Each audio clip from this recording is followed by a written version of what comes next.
Hi guys, Ali Duzette here, and welcome to day 9 of our 30-day money, oh my gosh, Money Miracles Challenge. I was going to say Money Mindset Challenge, a name I also considered for this because healing our mindsets is really, really critical. I'm going to tell you a story real quick.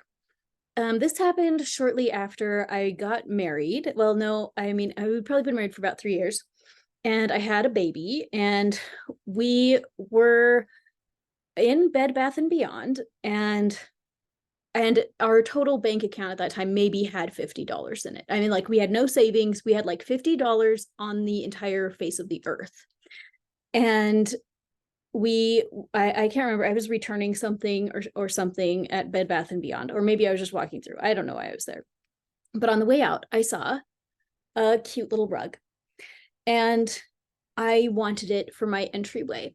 And I sat there, it was $35. And I thought, I don't have $35. Like, we only have $50, period. And it was like a Wednesday, like payday isn't until Friday. I'm like, if I buy a $35 rug today, we have like $20 to get us through the rest of the week. This is not a smart choice. And I sat there and I debated with myself in my mind. And I thought, you know, this is a stupid choice. Oh, but it's so cute. And in the end, I had this distinct thought. And this thought was, other people with only $50 in their bank account buy rugs like this. And I have never forgotten that moment, because looking back now, I don't think it was my thought.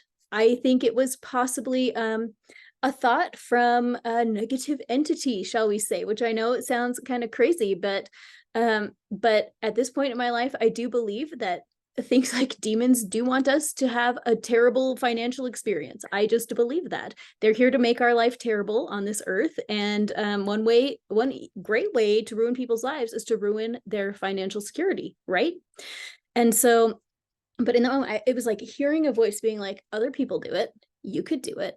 And I sat there and I thought about that, because I thought about all of these other people that I knew in my life. And I knew so many of the people that I'd like gone to high school with and stuff, like, they were certainly less financially stable than we were, and they actually did have nice stuff. And I thought, oh yeah, like, those people do have nice stuff, so why can't I have nice stuff? And I really justified it, and I did buy the rug that day. And from the moment that my card went through that machine, I felt absolutely sick to my stomach. And I still remember that memory, and I still remember that. And it was only just recently, I mean, what, 12 years later or something, that I finally got rid of that rug, just because it didn't match my vibe anymore or whatever. But I bring this up because I don't remember why I did. But I guess to bring it up to your attention that sometimes we think irrational thoughts, sometimes the irrational thoughts we think about money are not originating from our own minds. Okay. I do believe that. And I recently taught a class on, I call it Defending Against the Dark Arts. And it is specifically for dealing with basically demonic interference in our lives. And I believe you can cast out the demonic interference with your finances. And when you do that, you want to cast them out from your bank accounts, from your cash, from your assets, from your home, from your car, from anywhere that you have your investments, like your actual investments, right? We want to clear out any negative interference with anything going on that we've got going on, right? But of course, the most important thing is healing up our own minds, so that when thoughts like that come to our heads, we're like, that's a stupid thought. Like, that's dumb. Nobody needs a $35 rug when they only have $50 in the entire world. Nobody needs that. Nobody needs that. Now, I lucked out because I grew up terrified of credit cards. Like, this is true. I don't know. When I was 12 years old, my best friend's dad sat me down, and I don't know, my friend was like at gymnastics class or something, and so her dad sat me down, and he like told me what's what about credit cards, and it like stuck with me for the rest of my life. And I never applied for one, and I never got one, and to this day I don't have a credit card. And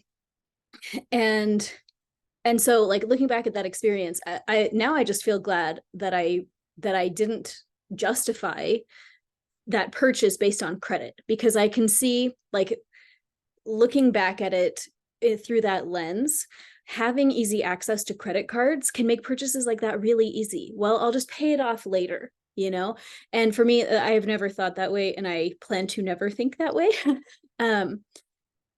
But as part of this challenge, I just want you thinking more deeply about how you approach money. What are the thoughts that go through your head as you're walking through the Bed Bath and Beyond and looking at this cute stuff that maybe is not in the budget, right? Is budget a trigger word for you? I don't know. I think that this is worth sitting with, and this is worth thinking about. Okay. In day 9 of the 30 Days of Belief Work Finances book, we talk about family patterns of debt, which does kind of tie back into this story. What family patterns of debt have you found yourself reliving in your own life? Do you have beliefs that debt is necessary to live? Do you believe that you deserve to be in debt? I'm going to say I have a great video about debt that I'm going to have to link here, and I have a session specifically on debt, and people have reported absolute total miracles from doing that session. So I hope you do it. I think it's like $5. So hopefully anybody can actually do it. And it's a podcast, basically, like it's audio of me talking. And now that we're best friends, you're like so familiar with my voice. And so you can just listen to it and kind of work through the information as you listen, and you can do it while you're folding the laundry or doing the dishes. And my hope is that by working through that session, it will pull up some stuff inside of you that needs to be pulled up so that you can get out of debt for once and for all. Debt is bondage energy. When we are in debt, the word that comes to my mind is it enslaves us. And we basically sell our future for the present. And that's not what I want for myself, and that's not what I want for you either. And maybe that is what you want for yourself, in which case you should definitely take my self-sabotage session. But I don't believe that most people want that. I believe most people want to feel free here and now and have enough here and now. And the way to do that is by getting out of debt. So I've done this video here on YouTube about the energy of debt. I think it's a YouTube live. I think I did it live some years ago. But basically, when we go into debt, we are taking from the future to create something in the present. And the only way out of that is to reduce, I don't know how to put it, but we have to reduce our standard of living in the present to pay off the debt that we have incurred so that the future can be free. We're setting our future free. Debt puts the future in bondage, and paying back the debt sets the future free. But for most people, your options for paying off debt are to reduce your expenditures or to expand your income. Okay. And maybe ideally both, where you're spending less on other stuff so you can put it towards debt and you're making more money. That is the magic formula. Okay. And it is it's not always easy, but it is that simple. We have to look at our lives now and say, what can change so that we can put more money towards getting out of debt so that we can free our future. Okay. These are the things I want you to think about today. If you go into AllieDuzekClasses.com to the Money Miracles Challenge page, day 9 will have the belief work to remove and to replace, and then the optional journaling prompts, but I am definitely going to recommend that you do those journaling prompts. I'm going to read them to you. What family patterns of debt have you seen yourself reliving in your life? And then what would a debt-free lifestyle look like for you? Okay, what would it look like for you?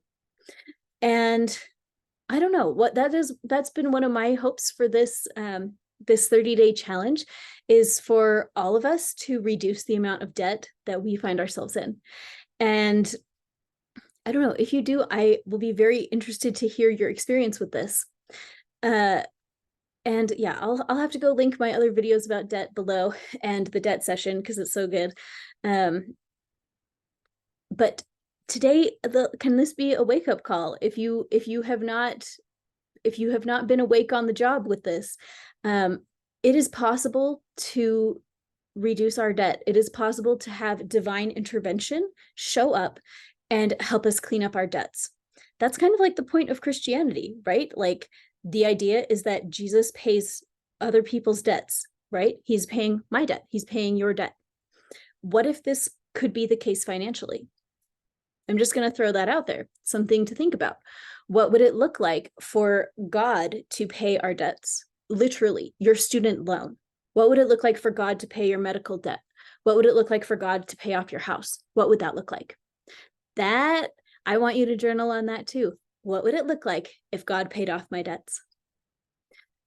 Are you open to allowing divine intervention to clear your debts? Thoughts to think about. Okay, thank you guys for being here. And I will see you tomorrow for day 10, a third of the way through this fun and exciting journey. Thank you guys. You're the best.